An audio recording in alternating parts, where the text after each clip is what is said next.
جی السلام علیکم ورحمۃ اللہ وبرکاتہ ناظرین، میں ہوں حکیم احسن چشتی اور ایک نئے پودے کے ساتھ حاضر خدمت ہوں ناظرین۔ اس کو ختمی کہتے ہیں، گل خیرہ بھی کہتے ہیں، اور ہندی میں ریشہ ختمی کہتے ہیں، انگلش میں اس کو کہتے ہیں مارش میلو۔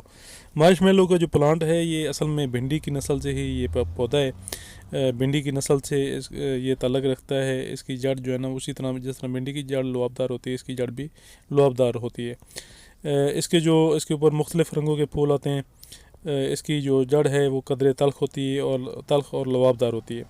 پھول بھی اس کے اسی طرح کے ہوتے ہیں۔ مزاج جو ہے اس کا گرم با اعتدال ہوتا ہے۔ مقدار خوراک اس کی 5 سے 7 ماشا تک ہے۔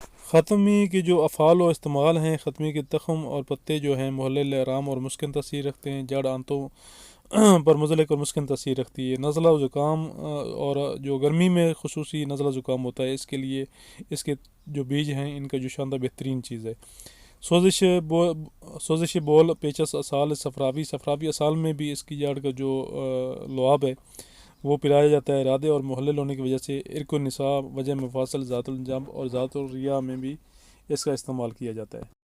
ناظرین، اس کے جو تخم ہوتے ہیں ان کو جو دوسری مناسب ادویہ کے ساتھ ملا کر ان کی جو ہے نا کیروتی بنا کر مالش کرتے ہیں، جو کہ ورم تحلیل کرتی ہے، معدہ کو پکاتی ہے، درد کو تسکین دیتی ہے، طبیعت کو نرم کرتی ہے، اور اس کی جو جڑ ہوتی ہے اس میں بھی کافی اجزاء پائے جاتے ہیں۔